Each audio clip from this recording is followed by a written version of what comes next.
Bismillahirrahmanirrahim. Honorable Minister for Communication,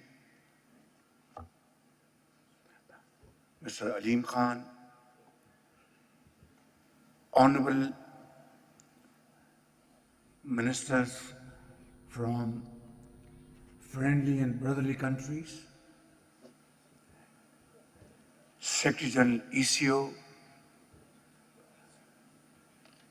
Honorable members of delegations from friendly and brotherly countries, Excellencies, distinguished guests, ladies and gentlemen, Assalamu alaikum and a very good afternoon. On behalf of the government of Pakistan and the people of Pakistan, I would like to extend a very warm welcome to all of you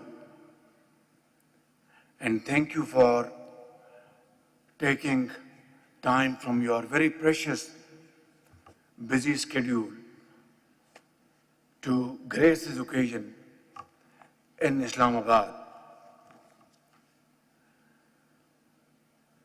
Indeed, it's a very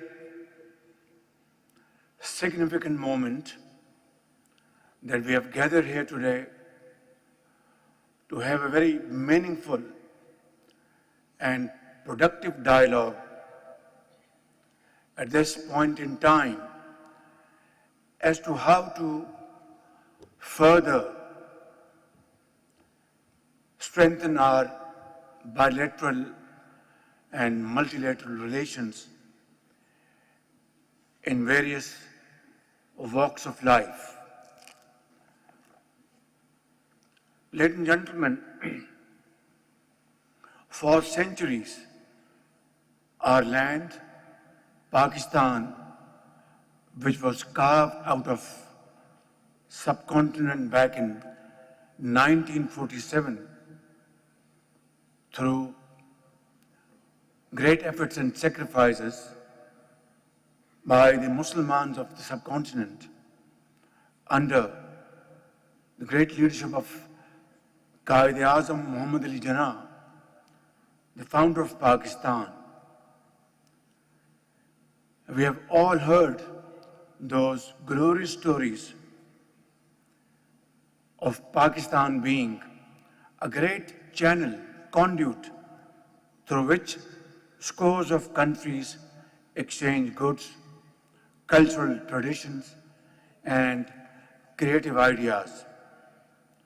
From the ancient Silk Route to today's Belt and Road Initiative, our region has always been a conduit and a channel of great opportunities.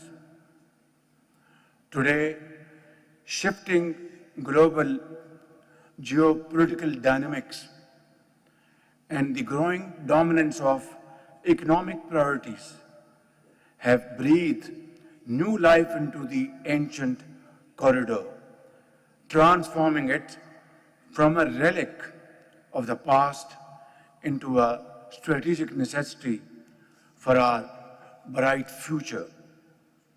Excellencies, our geography links the warm waters of the Arabian Sea and the Persian Gulf, traversing the majestic Karakoram and Himalayan range and flowing through the timeless Indus Valley.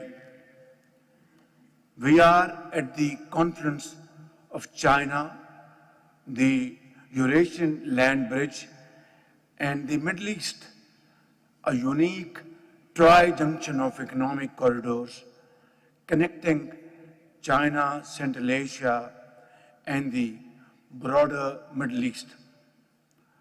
Pakistan's long coastline also makes our ports of Gwadar and in future many other potential ports on this coastline, including Karachi as key transit points on the maritime Silk Road.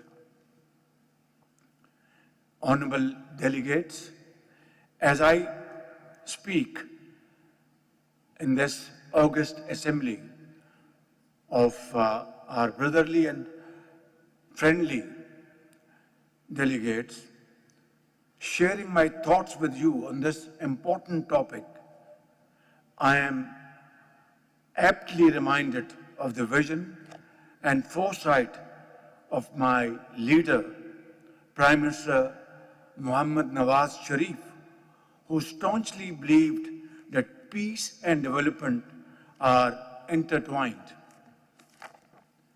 One of his earliest initiatives after assuming power back in June 2013 was the signing of the China-Pakistan Economic Corridor, the flagship project of President Xi Jinping's Belt and Road Initiative.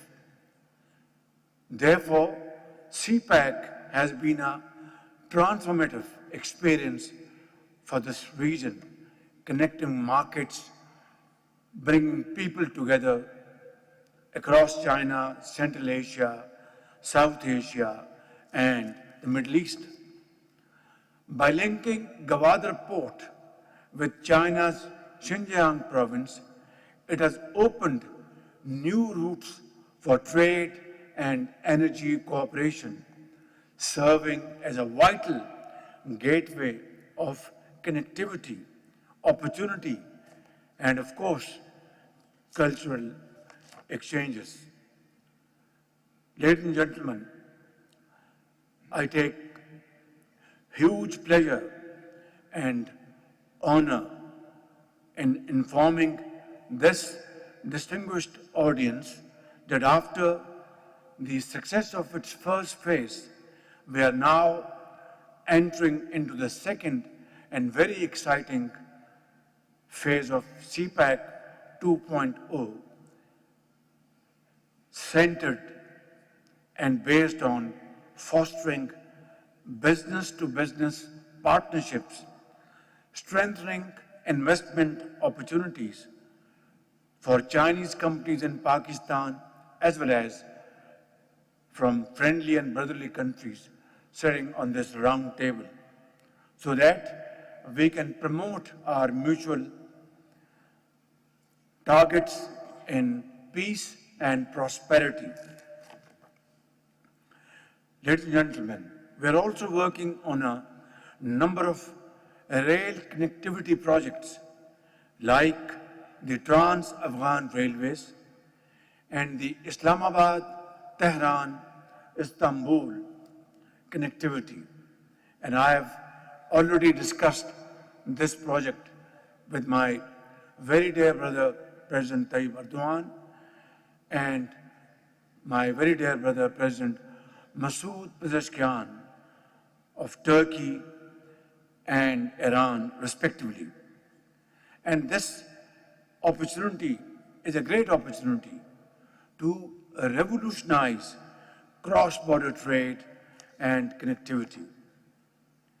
Also, ladies and gentlemen, enhanced air links to Central Asian countries, along with frameworks such as the TIR Convention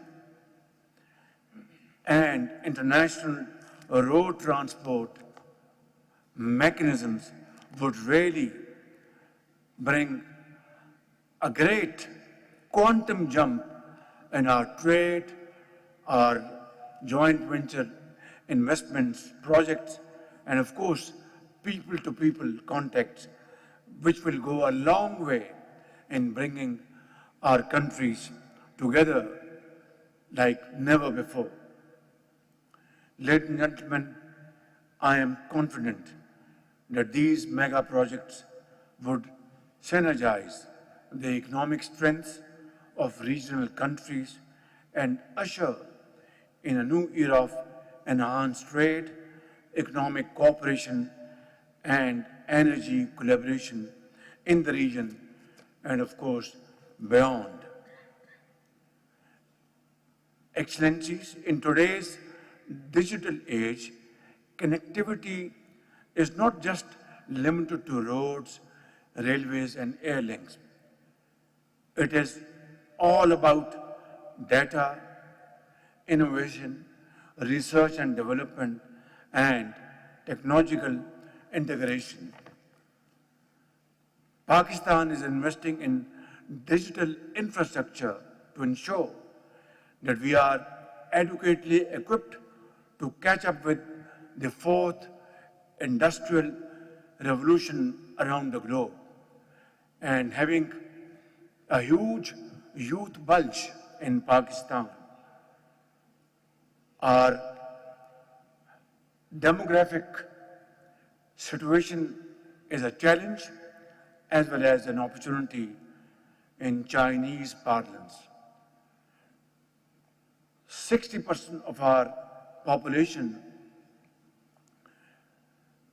spans between 15 years to 30 years.